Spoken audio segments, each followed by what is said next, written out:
I hope everyone's well. Obviously, because of the announcements over the weekend, we've sort of changed the format of today.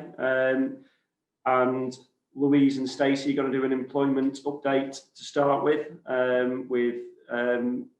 all about the recent announcements. And then Andrew and Ben, so Andrew Feek, our partner today from Moore & Smalley, and Ben are going to have a discussion about funding and M&A. And I appreciate there's going to be loads of questions, I imagine, about furlough and employment. So we're going to leave a reasonable amount of time at the end to do Q&As. If I can ask everyone, just leave any questions in the chat box, and we will answer all, or as many as we certainly can at the end of it. And that will be, again, Stacey, Louise and Andy, if you've got any questions around M&A. So we're going to do around 20 minutes on employment, 20 minutes with Andrew and Ben on M&A, and then 20 minutes at the end for all the questions, which we'll hopefully be able to answer.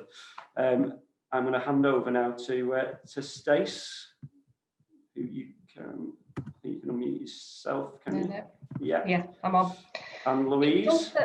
It does say that I'm called Andy, but I'm clearly not Andy. I'm Stacey. So hi everyone. Andy, are you all right to take over letting people in the meeting? I'm doing that now, yeah. Brilliant, good. I'll go on okay, mute. So hi everyone. It's certainly been an interesting weekend.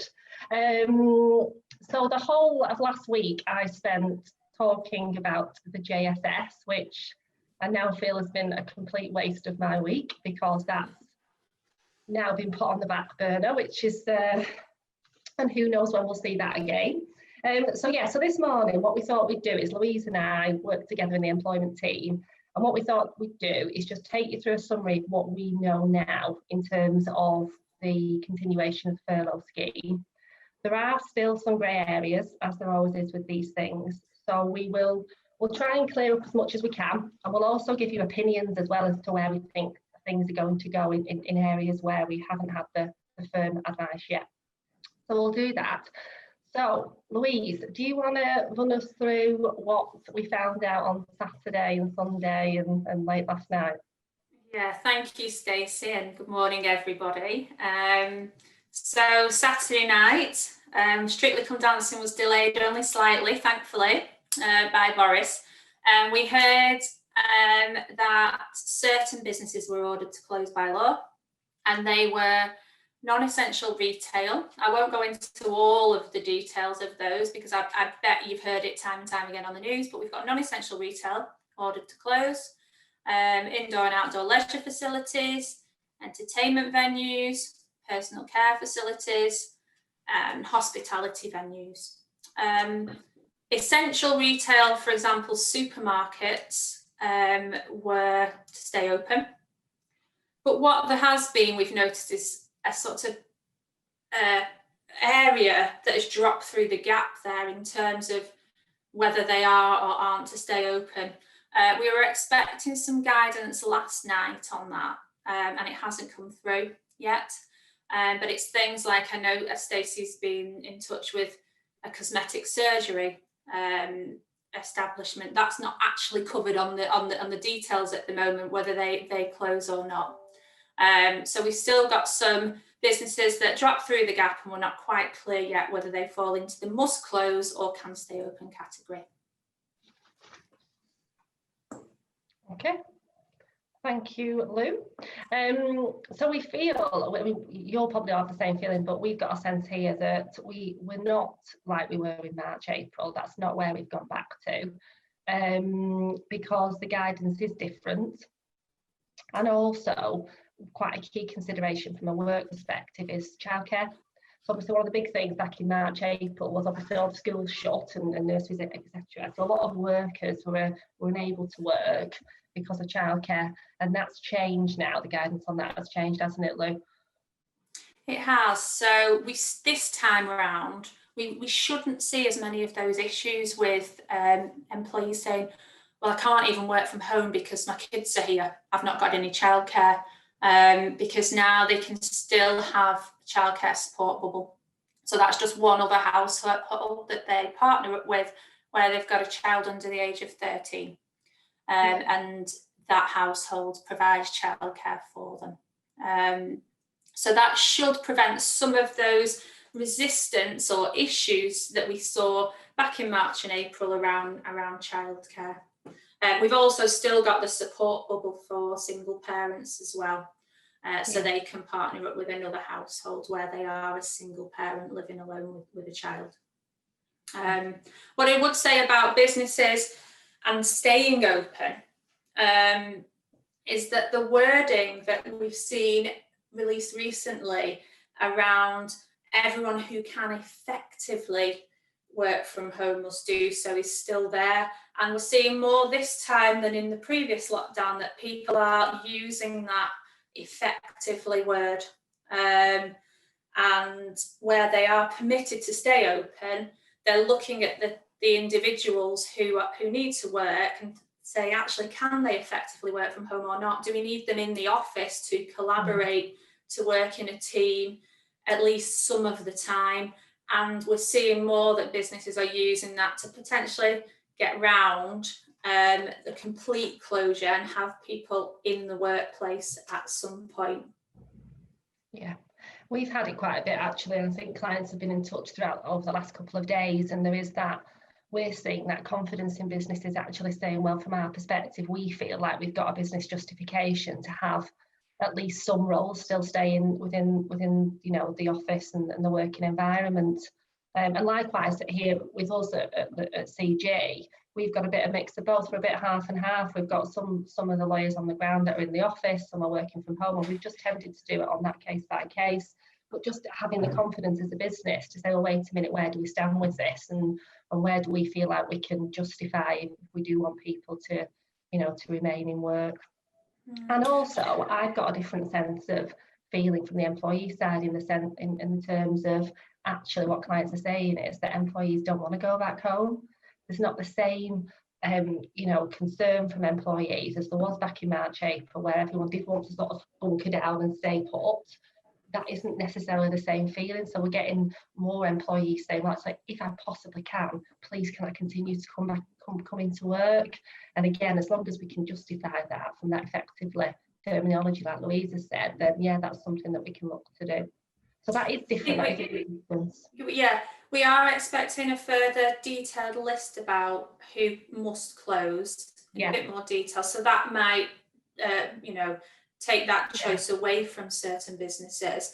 And the government have gone a bit further this time because they've said something along the lines of, if you cannot work from home, and then they go into, for example, manufacturing and construction, they're sort of silent on the office type scenario to know what actually where do offices stand in this, because they're not mentioned in that list that I read out right at the beginning that of businesses that must close. So that's where the effectively word can be used. And we've obviously got the businesses as well. So we've got a lot of businesses in the automotive sector, in the motor trade, and obviously from a motors perspective, we've got a hybrid because you've got after sales, so service and MOT, etc., being allowed to stay open. On the sales side, you've got the ability to do click and collect and deliveries, but yet you can't open the showrooms. So you've got this real hybrid from that business perspective where they've got some employees that will just carry on as normal. And then you've got some that we might need you because if click and collect's really popular, then actually we will need you, or we might have to furlough you. And it's the unknown for those businesses in terms of what that will look like in the coming weeks. I also think there's obviously a lot of chatter and a lot of concern from businesses around, will it be 4 weeks? Because if we know it's 4 weeks, then actually, you know, that does change things operationally. And it might be that more employees don't need to, you know, can stay in work and they don't need to be furloughed. But there is a real suspicion actually from a lot of businesses that this isn't going to be 4 weeks, you know, and there might be a chance that we run into the new year. We could be looking at another 3 month situation. But I suppose all we can do is watch this space on that, unfortunately. So something else that's slightly different from back in March, April is around the guidance on our vulnerable category. So our employees that fall in the clinically vulnerable categories. So that guidance is slightly different, isn't it, Louise? Yeah, so we had shielding letters, didn't we, back in March and April, where GPs actually wrote to individuals that were required to shield for 12 weeks. That's not happening this time around. And one of the rationales I've heard for that is because those letters weren't very specific and it went to people that perhaps didn't need them. This time we've got two categories, clinically vulnerable and clinically extremely vulnerable. The clinically vulnerable people set out on the government website, but it's people that are over 60 now, or it's people with those kind of conditions you would expect, like asthma, respiratory issues, and it's pregnant ladies as well. And rather than shield, what they're being told to do is just be especially careful to follow the rules and minimise contact with others. So from an employer's point of view, we don't have this definitive shielding letter for those people.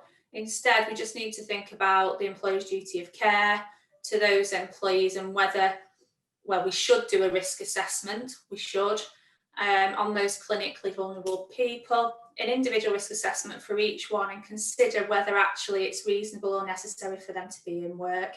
So we're going a bit further with them, looking at them individually and their cases and what they do, and seeing if we can do something differently with them if we can.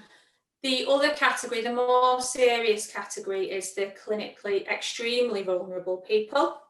And those people, we're expecting that they will get some kind of communication from the GPs. And that's what the government has said, but that won't be straight away, I doubt. So in the meantime, really with those people, they need to be staying at home if they possibly can. And those are the people who perhaps are on current chemotherapy treatment or have some very serious underlying conditions. Okay.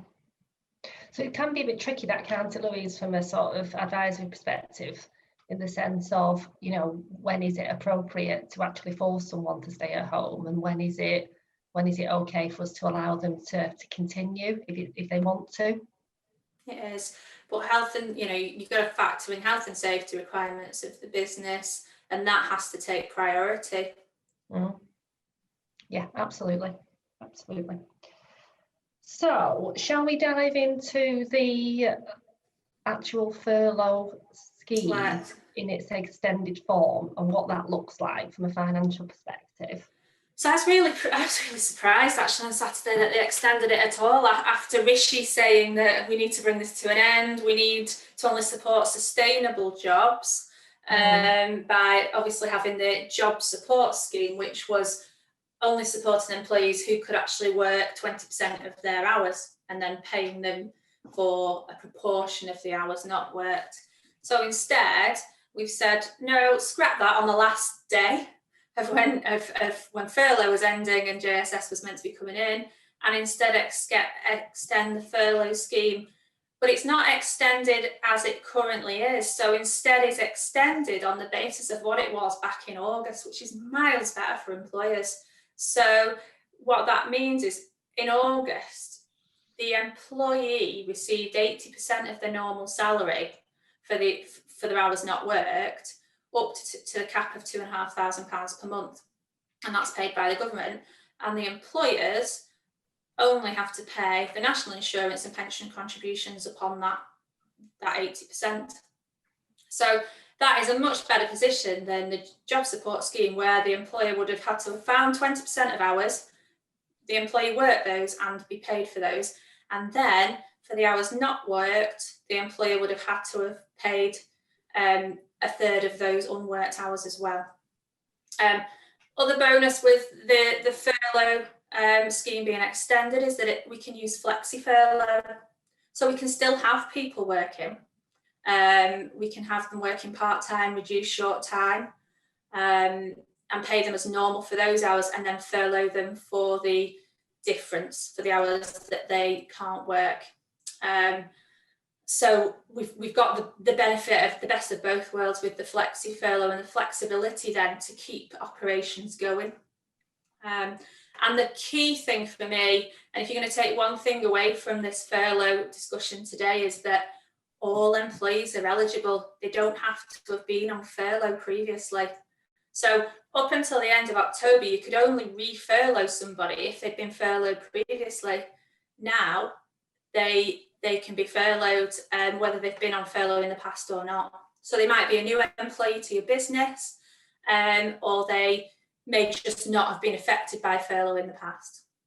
The caveat to that is that they must have gone through your payroll, so the real-time submissions on or before the 30th of October. Yeah.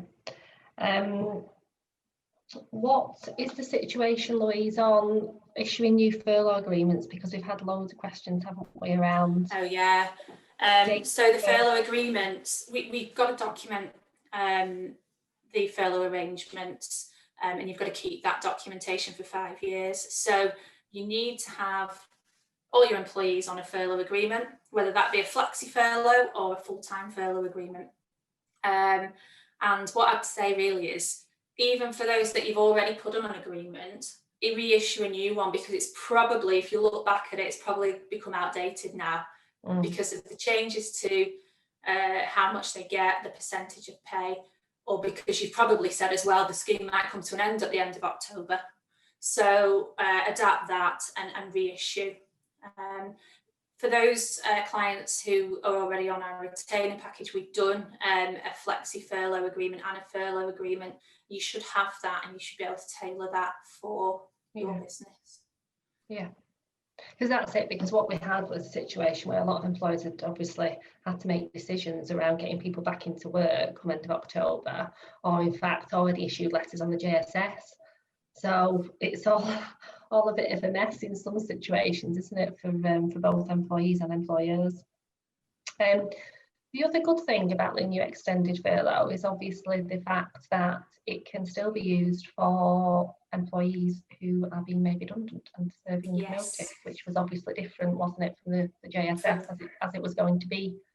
Yes, so the JSS scheme, anyone that was being served notice couldn't be put on that scheme, because the whole point of it was that you were supporting sustainable work, not people that were about to go, be dismissed. So now we've still got an opportunity, if you need to as a business, to look at the structures, and if there's anyone else that you need to lose, and use this period of furlough to carry out your processes, your redundancy processes, is if necessary. And that's one thing we learned from lockdown and furlough last time, is start those processes early so that you get as much benefit out of the scheme as possible while you're working through the process.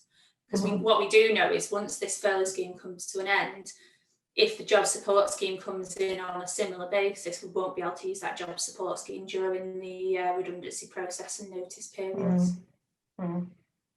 Yeah.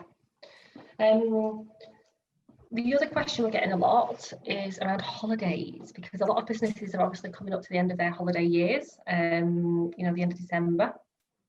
And the position is the same, isn't it, on holidays as it was under the original furlough scheme? It is the same, which is again another positive for employers. We can benefit from the furlough scheme by having employees take their holiday during furlough. So holidays continue to accrue during furlough, but they can also be taken during furlough. And learning from last time during lockdown, I would be thinking about anyone that's being put on furlough now for this next month or however long it goes on for. Think about allocating some of those days as holiday now. I know that there's a lot of businesses that we've been working with that have got employees that have accrued so much holiday over the last few months, and they're coming up to the end of the holiday year, and they're going to have to carry it over under the new rules because they've got no chance to take it. So why not use this period, if employees are furloughed, to allocate as holiday and get the benefit of 80% of that paid through the scheme. You still need to top up to 100% because it's a contractual right for the holidays to be paid at full pay, but at least you're getting that benefit. If you are going to allocate those holidays to employees, you need to give them double the length of notice as the holiday. That's the rules around that. So that's another reason why you should really be doing it as soon as possible. So that, say, if you want them to take 1 week, you need to give them 2 weeks notice of that. So another reason to get those furlough agreements done, and you can allocate those days as holidays within that furlough agreement. Yeah. And we're getting lots of questions, Louise, around. So quite a few businesses have had situations where they've had employees who are on sick leave, essentially, not necessarily COVID related. And furlough has been quite convenient because the employee's been allowed to be furloughed because they're on long-term sick, and they've been receiving more than they would have done under sort of any sort of statutory sick pay regime. And as of the end of October, a lot of businesses were going to have to tackle these employees and say, right, what we're doing with them, are they coming back into work, or are they still signed off sick, or what's going to happen? Is the situation still the same that they could continue on the furlough? But would our advice necessarily be the same in terms of whether the businesses should be allowing that, or whether that's some things that we should be tackling proactively really at this point? We think that they've not mentioned anything at all actually in the guidance of the extended scheme around sickness and furlough, but we expect it to be the same as it was in the previous furlough guidance. So again, use the scheme while they're off, but also use the scheme as the period of time to tackle that as well, if you know that this has been going on for some time. Yeah, and start a process around that long-term absence whilst you're getting the support towards the wages. Exactly. Yeah. We had some news last night, didn't we? Like last night, we were WhatsApping each other about something we'd seen on the HMRC update around redundant employees. We spent lots of time on WhatsApp. We're quite sad like that. But there's like a plethora of places that you can find guidance on furlough, but we had an update from HMRC last night, and as business owners you might have had it as well. It's not in any of the government guidance, but HMRC dropped in last night that if an employee was on payroll before the 23rd of September and you'd done your RTI payroll submission before that date or on that date, but then they stopped working for you after that.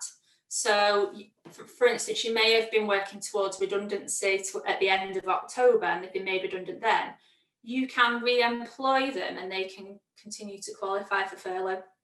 And this was all over the news yesterday. Because people were lobbying saying it's not fair, I just lost my job at the end of October because everyone thought the furlough scheme was coming to an end. So that's one of the things that has been adapted to allow those people to remain on furlough if they were made redundant towards in October, basically after the 23rd of September. Is that a good thing? Well, just have a think about that if you're going to use it, because if you made somebody redundant, are you still going to be in the same position in a month's time or whenever the current scheme comes to an end and you're going to need to make them redundant again? And if so, if they've got over 2 years service, you're going to have to follow another redundancy process potentially if they've not had a gap in their continuous service. If they have had a gap in their continuous service, and that's a gap of a week, then it would be much more simple because they've not got 2 years service, you don't need to follow a full process, but you've still got to end their employment again if you don't want to keep them on. It may be that you're in a business where things are changing and actually things look like they're going to improve. So yeah, great, I'll have them back on furlough because actually in December we think we're going to be doing really well. So that it might save some people in that kind of scenario. Yeah, but importantly, don't listen to Martin Lewis and don't think that you have to take them back on because you don't. That's what he said last time and caused us lots of grey hairs. Yes, he did. Right, so do you want to just summarise, Lou, what we don't know? Yeah, so finally, just to wrap up before Andrew and Ben, there's still quite a lot that we don't know, as always. Like I said, I expected some detailed guidance last night. It didn't come, and the government promised that. So there will be another alert, no doubt, that CG will put out when we get this guidance. But the things we don't know are things like calculating variable pay for employees new to furlough. So we said that there's these new employees, any employee can go on furlough even if they've not been on before. But what about if they don't have a set pay? Previously, you looked at the same month in the last tax year, or you took the pay at the 19th of March or thereabouts. I don't know what the position is now for these new employees. Do we look at November's pay from 2019 to get the furlough pay average? We don't know. So that's one area that we need more guidance on. Also, if the employee is new to the business and they're being put on furlough, so completely new, not new to furlough, but also new to the business, what's their pay for the furlough scheme? We assume it's the average of what they've actually worked so far, but again, we don't know. Also, what's the maximum number of employees we can put on furlough? There was a rule previously that you can't furlough any more than you'd already furloughed in the previous claim period. So say March you'd furloughed 30, April you'd furloughed 50, and May you'd furloughed 30 again. The maximum you could furlough in October would be 50. We don't know if that's the case, and it'd be good to know, because if we are able to add new people on, whether we can actually go over that threshold now. And then finally, we don't know when this is going to end in terms of the furlough scheme. Let's say in the 2nd of December, but I can imagine that if lockdown extends, which has been hinted at, then potentially furlough may extend. And then when it does come to an end, what will the position look like? Will it be the job support scheme? And if it is, will it be the job support scheme as we thought we knew it last week? Or will there be some changes to that? I don't think we can guarantee what the position will be at the end of furlough. Yeah. Just to cover off as well, because I had some questions yesterday around businesses that have got locations in Wales and Scotland. So the extended scheme does apply to Wales, Scotland, as you know, as it does in England. The confusion, I think, is around the fact that Wales are obviously having their mini lockdown, which is due to end next week, and obviously Scotland are doing their own thing. That doesn't matter. The fact is that the furlough scheme is being extended to the 2nd of December, and as a business, you could take advantage of that in those regions, just because the areas are not necessarily in full lockdown like we are. That doesn't matter. Right, we've had quite a few questions come in, but I know that we're keen to hear from Andy and Ben. So if we do that first, and then we'll go on to answer the questions in around sort of 20 minutes or so. All right, is that okay? Thank you, Lou and Stacey. As ever, a fantastic update. Just echoing what Stacey just said, if you want to leave any further questions in the chat box, and Stacey's going to note them all down, and between the two of them, if there's any more employment questions, I'll ask. And it's over to Ben and Andy to give you a bit of an update on M&A and funding and all things along those lines.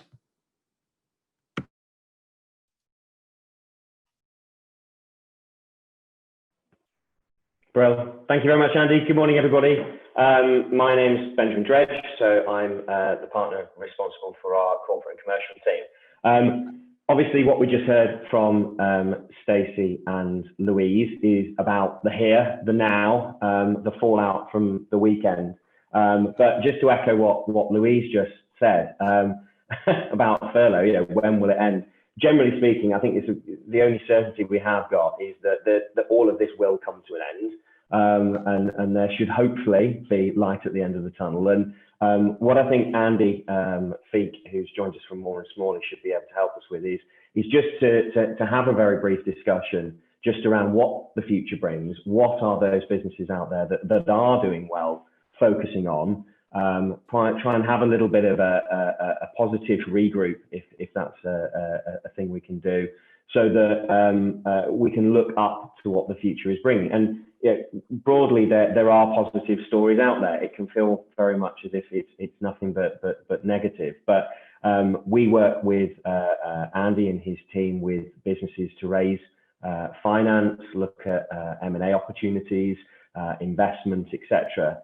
And I think it's just helpful for certainly our client base and those of small and smallies as well, just to have a think about what the future is going to hold. So on that basis, Andy's joined us, which we're very appreciative of, and I thought we'd just ask a couple of questions. Keep it relatively short, because at the end we'd like to do some general questions with you all, and I'm sure you're eager. There might be the odd question about this furlough thing that keeps cropping up, so you can ask those questions as well. So if that's all right with you, Andy, as I've just said, there's a lot of negativity, which is quite understandable given how long things have been going on.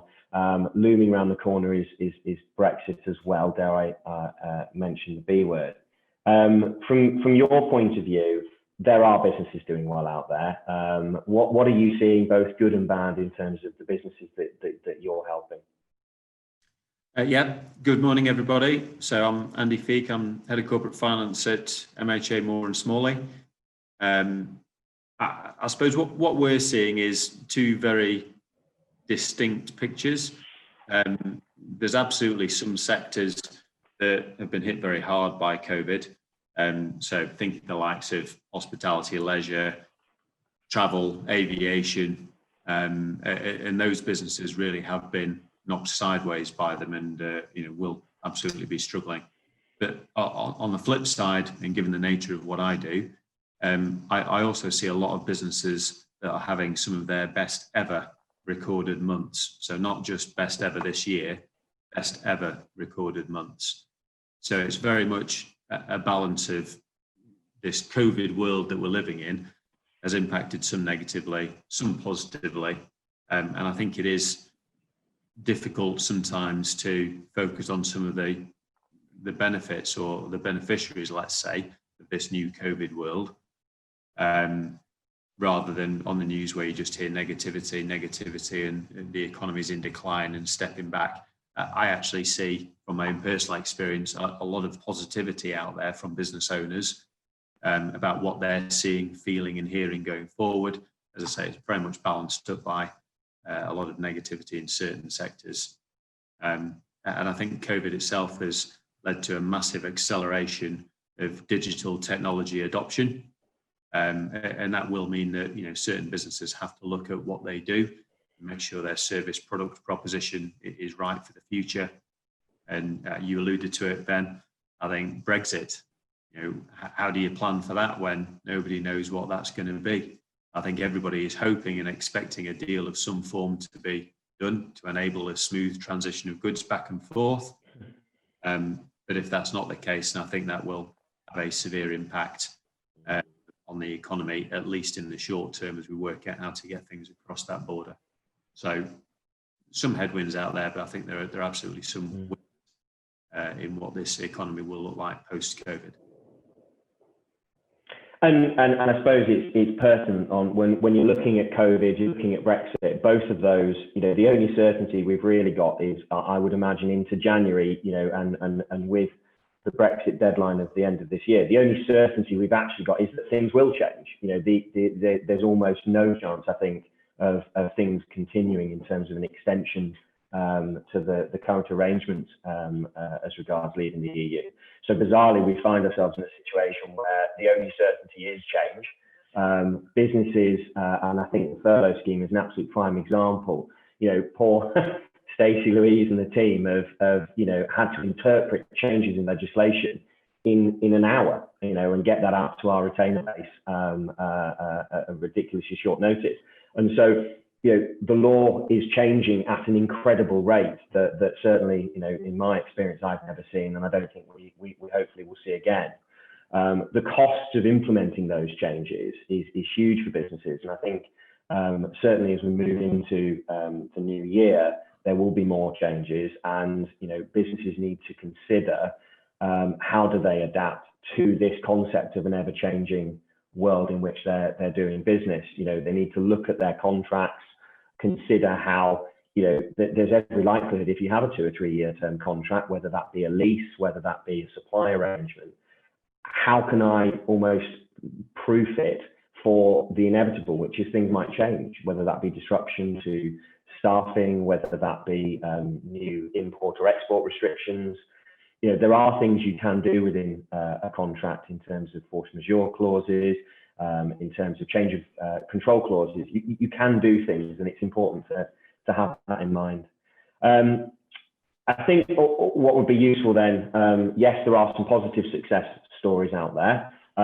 Let's touch on the risks. What are the key risks, do you think, if you're a business owner, maybe someone on the webinar now, you know, what are the key risks that business owners you see have at the moment, Andy? Yeah, well, I think, you know, they're pretty wide and varied at the moment. I think it is certainly not a nice, flat business environment out there with a lot of certainty. You know, the COVID and these recent changes with this new lockdown. I think this lockdown will be very different to the last lockdown. I think Stacey and Lou sort of alluded to it, saying that the message is a bit more loose around continuing to go to work. And it's very much, I don't think they're expecting the adoption of furlough to be anywhere near as wide as it was early on in the lockdown. I think they're envisaging businesses will largely continue to operate where they can, maybe in a remote fashion where possible, but to continue to work. So I think it's about making sure that your offices and your business premises are COVID compliant in the first instance as a basic. Working out what a COVID plan is if you have those infections, to make sure that doesn't, you know, transcend itself through the whole workforce, and make sure you can create these bubbles. And then outside of that, you know, the big part is Brexit, and just what do you do about that? You know, the running that is very short. I agree. I don't think there's going to be a huge extension there, or any extension whatsoever. So I think we will either have a deal of some form, and it will be different to what we've got now, or we won't, and that will elicit, you know, an awful lot of, not quite panic. That's probably a bit of a stretch, because a lot of people are thinking about things, but it's very difficult to put a plan into action when you don't actually know what those rules are going to be. And then I alluded to it before. I think there's actually, let's look at what, you know, individual businesses do. Is that product or service right in a post-COVID world? You know, there's probably lots of examples, Zoom being one of them. You know, this is now an everyday part of life. We all know how to work it, albeit Andy Dunn's just worked out some new facets for this seminar. We all know how to use it on a daily basis. You wouldn't have thought that 12 months ago. And then you think of the other side of things, again, things that you took for granted. I mean, my office phone here has got a big kind of like yellow and black sticker on it. I probably shouldn't touch that, actually. That's very much, you know, people selling office phones now. That world is gone. It's going to be a very different environment when you get back to the office. You'll plug something into your computer, and you'll talk over Zoom and Teams, and it'll probably be via a headset that's your headset.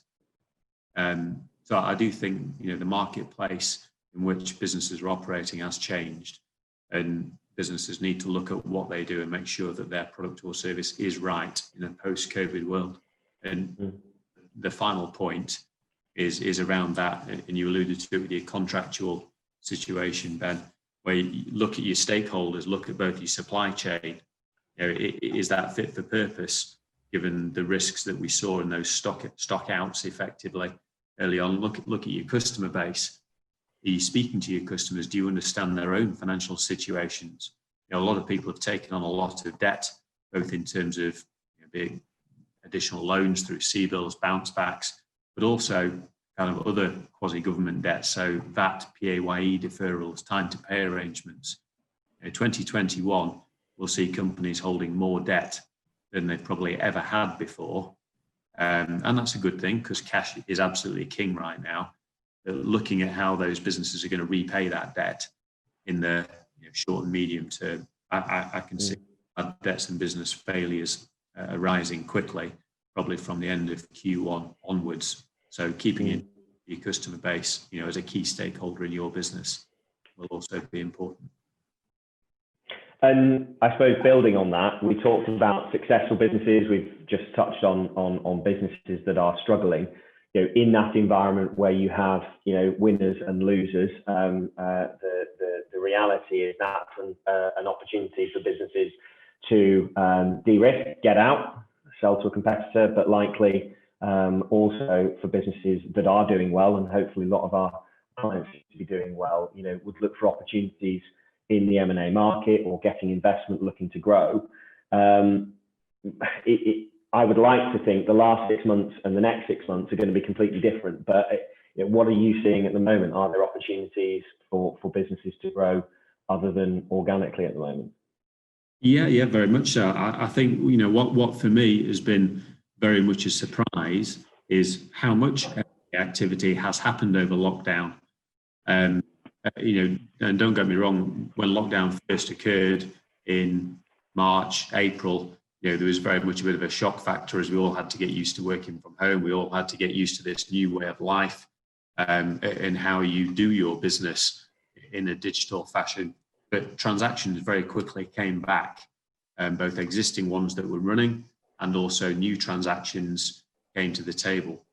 We have more and smallly have concluded more than a handful of transactions over the lockdown period, both in the early phase and then latterly as things have opened up sort of from July, August onwards.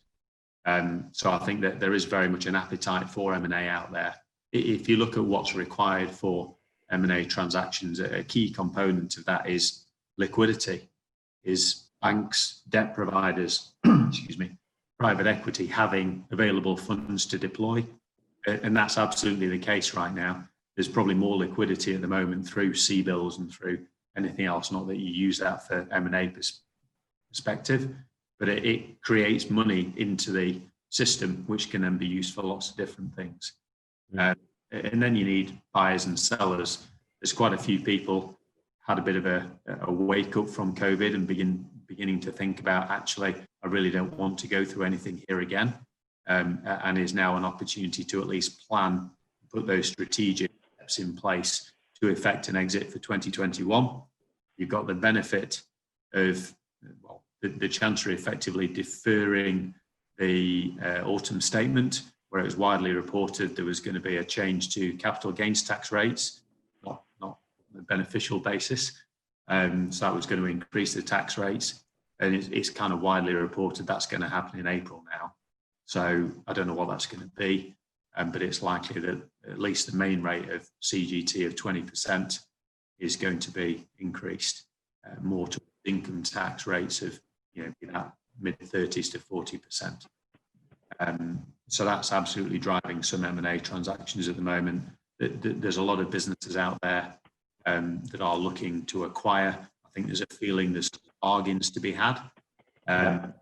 We're not really seeing that, to be honest. The transactions that we're looking at the moment, they're for very good multiples. They're very good businesses. They've traded very strongly through COVID. They took some strong actions early on to make sure they were in the right place going forward. So UK PLC's got a lot of cash. It's held it on its balance sheet. It's looking to invest in complementary buy and build bolt-on businesses. Private equity, having spent the first couple of months in lockdown, what their portfolio businesses, how they were impacted, is beginning to come out and look at new platform investments. Yes, they're very focused in tech, digital, healthcare, those businesses that have traded strongly throughout. But they are also looking at those businesses that have reacted well and with strong management teams to come out the other side. So again, from an M&A perspective, it will be a record year for us at Moore and Smalley in terms of numbers of transactions that will have concluded. I see 2021, certainly the early stage, don't quite know what's going to happen beyond that budget result. But it feels like there's a lot of appetite to buy and a lot of people looking to sell for a variety of reasons. Yeah. Development capital is an area that we're seeing a lot of activity and there's a lot of money there. Yeah, I think that mirrors a lot of what we're feeling. I think there was there was actually, I feel, quite a lot of positivity as we came out of the first lockdown. I think there was a lot of buzz, certainly in the business community. I appreciate some of the people on the call were, found it an incredibly difficult time for them and their businesses. But yeah, in the business community and what Andy and I do, I did feel there was a real buzz, and I think we'll see that again hopefully in January. I mean, if we all assume that this will end before we go into the Christmas period, which I'm hopeful it will, as you say, I think that January, February, March into the new budget period could be a really interesting time for everyone. I'm conscious of time, and that's a relatively positive note to push off from. So I think it's good for us to then have the next 10 minutes or so opening up the floor to questions. Don't worry if they're not necessarily ones aimed at myself and Andy, but certainly, Andy joins us, him and his team. If there are any questions that you wanted to ask him or myself about finance, M&A, etc., now's a great time, but drop us an email. But Andy Dunn, do you want to, and Stacey as well, actually, I think you two are fielding questions from the floor. Do you want to take us through those? Yes, I will. Thank you, Ben. Thank you, Andy. Okay, so we've had some questions through our chat. So what I'm going to do is I'm going to give you the option to speak and read them out if you want to, but if you don't want to, then I'm happy to read them out as well. So first, I'm going to head over. Sharon, I'm going to unmute you. Oh, where is she? There you are, Sharon. I can see you. Oh, you've got your video on as well. Excellent. Hello. I'm happy for you to ask all my questions. Sorry, I've been firing them in. And in fairness, you and Louise have answered quite a few as you got talking. They were just all stuff that was popping in my head. Yeah. So are we sorted? Yes, I think on all of them. You're comfortable. We've done the clinically vulnerable. We've done the annual leave, haven't we?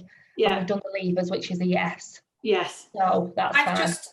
Well, I was listening very intently to Andy and Ben, but whilst they were talking, I also just got up a list of the clinically extremely vulnerable categories. Do you want me to just whiz through them to give you a bit of a feel of what that is? Because it's really high on the kind of, really serious diseases. So Sharon asked, kind of cover off the extremely clinically vulnerable elements because she believes they're different to last time. It's different in the shielding respect, but it's also, the list states the following conditions. So organ transplant recipients, people with specific cancers. So it's not every cancer, just specific ones, and those that are undergoing active chemotherapy. Severe respiratory conditions such as cystic fibrosis, severe asthma and COPD. Rare diseases which increase the risk of infection, like immunodeficiency type diseases and sickle cell. People on immunosuppression therapies at risk of infection. Women who are pregnant but also have another issue like heart disease as well. And then others that GPs have identified. So it's quite a limited list and very serious list. So and you'd like to think, wouldn't you, that those people sort of know where they stand with that realistically by now.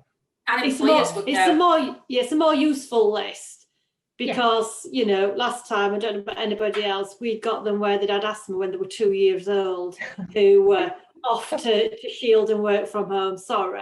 So that is a definitive list in terms of us, because we're the same, the balance between working from home and keeping the business going. So that's a more helpful list. But you answered my question. Thank you, Stacey. Brilliant. Oh, thanks, Sharon. Right. Okay. So next, so I've just Toby, you've no mic, so I'll read your question out for you. Okay, let's have a look.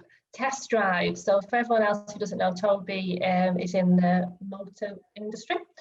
So yes, my view is that as long as those customers are not going into your showrooms, Toby, and you arrange contactless test drives, either by dropping cars off at their homes or them coming collecting completely contact free, then that's okay. The government have been quite confident in saying that click and collect and vehicle deliveries are fine to continue. So so that's my view, Toby. I hope that helps. Okay, so who is next on the list? Let's have a look. So I only have some initials, so apologies for this, but I've got an SF So I'm going to unmute you. If you don't want to Yeah, speak. that's me, Sonia. Oh. That's me, Sonia. Sonia, it's you. I should know by now. Are you okay, Sonia? Yeah, it was just, I think I was confused because obviously we've got sites in Wales and they got their letters on the presumption that they'd be on the 67% for this That's week. it. But following last weekend's announcement, I'm just assuming that they'd be covered this week by the 80% scheme. Absolutely. Okay. Absolutely, Sonia, yeah. So that's good news for you, isn't it? And good news for them. So I'll have Okay. to write to them again then, won't I? And just say that further to the government announcement. So does this need to be done this week or when they come back next week? Yeah, does- so they're still off this week, aren't they? Because you're still in your They're off. second week now. Yes. So if I were you, what I'd do, Sonia, is I'd just drop those people an email just to clarify that position as soon as, because Okay. it's quite an important one for them, isn't it? If they're getting more than they think. Yeah. And then obviously next week, then you'll just be deciding, will you, how that goes and how that plays, because you can still keep some people on furlough and just bring people back gradually if you want, Sonia. Well, I think that there's a business need for them all to come back because it's Oh, is there? given the Oh, go that's good. ahead for everything to open on Monday, isn't it? So I think we're going to bring everyone back. At least I've spoken to the directors and they've said they want everyone to come back. I was just Okay. wondering what happens for this week, whether it's uncovered or whether it just starts on the No, it's Thursday covered. or whether it starts No, on it's the covered. And that's been a question I've been asked actually quite a bit, is that point about, do we have to wait until Thursday? No, absolutely not. It's just an Okay. extension. It's just an extension. Okay. Yeah. All right. No Okay. gap, Perfect. no gap Thank in you. cover. Yeah, no Thanks, gap in cover, Sonia. just to be clear. Right, let's have a look. Who is next? Right, so I've got accounts. So let's have a look who that is. Let me see if I can find you accounts. If you can unmute yourself, feel free. I can't see you on the list. No, I can't find accounts. Should we just cover that one off Oh, no, anyway? yeah, I can. Oh, there you are. Oh, got you. Can I click? Oh, wait a minute. Oh no, I don't think your microphone is working because I'm clicking on mute and sorry. I'm So going to read account, it now. yeah, read the question accounts out. have asked, do we need to issue all employees with a letter to say they could be put onto flexi furlough? And it would be good to know from the person that's asked whether these people are currently furloughed or are they thinking about people that are, you know, in work at the moment with the opportunity to flexi furlough. But what I'd say is if they're currently furloughed, you probably already covered that in your previous flexi furlough letter. If you've not, an updated one to set out that they need to be flexi furlough, that they can be flexi furloughed. If they're people that are currently in work, and you're thinking about flexi furloughing them, issue the flexi furlough letter just prior to doing that and get them signed up and agreed to that. Okay, can you hear me now? We can. Bit of an echo. Just a But we've bit. got-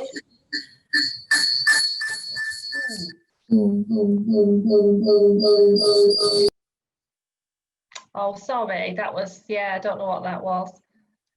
Yeah, so I think just to clarify, if you, even if you're thinking about that there's some potential of that flexible furlough coming in, it's probably worth just doing a staff update just to say we've not made any firm decisions, but you just be ready for it. Okay, so we're going to move on now to Penny. Penny, I'm going to unmute you. Does that work, Penny? Yes. Oh, there you go. So, Hi, Penny, okay? yeah, good, thank you guys. Just a question, we've got 3 or 4 people currently on garden leave and their employment's due to terminate in December. So can we put, as they're currently kind of on garden leave or working their notice, whatever you want to call it, can I furlough those? Yes.